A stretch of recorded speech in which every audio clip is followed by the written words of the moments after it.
है। नीतीश कुमार जी अपराध मुक्त बिहार बनाने के लिए कमिटेड हैं और लालू जी तो अपराधियों के साथ बैठते ही थे। Okay, Kumar Saurabh 390 police constables को नीतीश कुमार जी ने जॉब लेटर्स दिए। ये 29 जून 2025 को है। अभी की बात है। अजय भाई, आप थोड़ा अपडेटेड नहीं हो, हम सब आपको थोड़ा बेच देंगे। आप बड़े व्यस्त हो गए कांग्रेस के लिए प्रचार करने में। कुमार सौरभ एक मिनट। अजय जी प्लीज एक सेकंड। कुमार सौरभ ये क्यों कह रहे हैं आपके नेता चिराग पासवान कि कानून व्यवस्था ध्वस्त हो गई है? देखिए मानक जी, मुझे लगता है कि राजनीति में सबसे पहले यह समझना होगा कि जो भी हमारी विचारधारा है या जो भी हम परिप्रेक्ष्य यूज करते हैं, जैसे हमारे लिए या हमारे नेता आदरणीय चिराग पासवान जी के लिए, जब हम कहते हैं कि बिहार फर्स्ट और बिहारी फर्स्ट, तो बिहार के 14 करोड़ लोग भी हमारे लिए फर्स्ट हैं।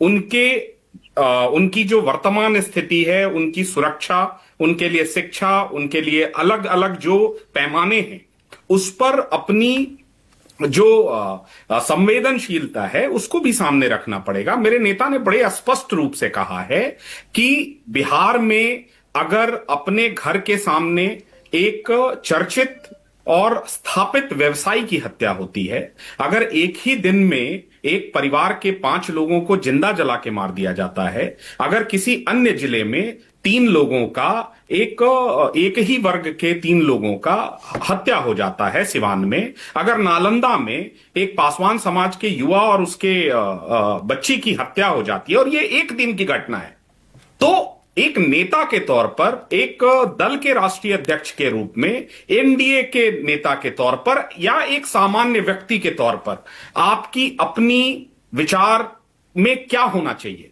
क्या आपको कानून व्यवस्था हम कहें कि नहीं बहुत अच्छा है? क्या अधिकारियों का जो दायित्व था? एक मिनट कुमार सौरभ, सीधे बोलिए ना, कहिए ना कानून व्यवस्था ध्वस्त हो गई है, बोलिए ना। सिंपल सी बात है, मेरे नेता ने बड़े स्पष्ट रूप से कहा है कि वर्तमान में जो 20-25 वर्षों में बड़ी मेहनत से एनडीए का एक जो सुशासन का चेहरा हमने स्थापित किया था, वो कहीं ना कहीं अधिकारियों की लापरवाही के कारण, जहां 100 मीटर दूर थाने के पास होने के बाद भी अगर इस प्रकार की हत्या होती है तो उस पर प्रश्न चिन्ह लगा है। प्रश्न चिन्ह नहीं, एक मिनट नहीं, आप बार बार चिराग पासवान को कोट कर रहे हैं, तो सीधा कोट करिए ना, बोलिए ना, लॉ एंड ऑर्डर ध्वस्त हो गया है, बोलिए ना। कानून और व्यवस्था पूरी तरीके से ध्वस्त हुआ है, ये हमारे नेता ने बड़े स्पष्ट। अगर कानून व्यवस्था किसी राज्य में ध्वस्त हो जाए कुमार सौरभ, तो उसे जंगल राज कहा जाएगा या नहीं कहा जाएगा?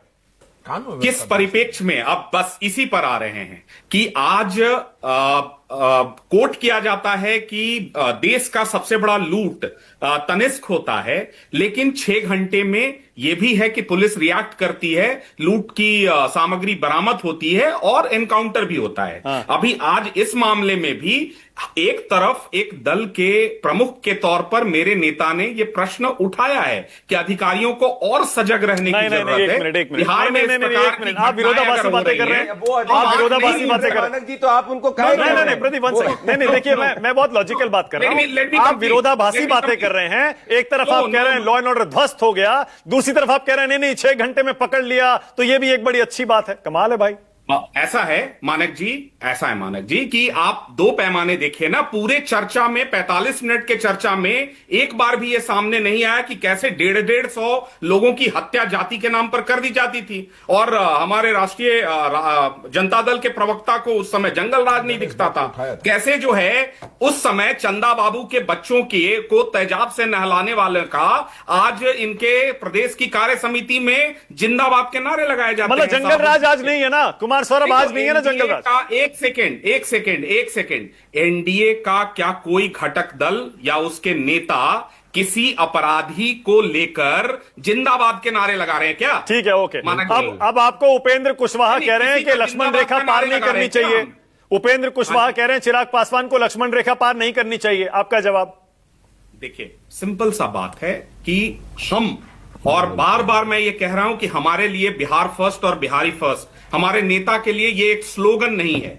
और जब भी बिहार के 14 करोड़ लोगों के सुरक्षा या किसी अन्य प्रमुख विषय पर कोई भी बात आएगी, तो हम मुखरता के साथ अपनी बात भी रखेंगे। ठीक है कुमार सौरभ, एक सवाल और ईमानदारी से बोलिएगा। कुमार सौरभ, वहां सुधार की जरूरत है। कुमार सौरभ ईमानदारी से बोलिएगा, एक सेकेंड, और क्लियर बोलिएगा, स्पष्ट बोलिएगा। ये बार बार जो आप 14 करोड़ सारे बिहार फर्स्ट कह रहे हैं, और चिराग पासवान का बीच बीच में बयान आ जाता है सारी 243 पे लड़ेंगे, सारी 243 पे लड़ेंगे।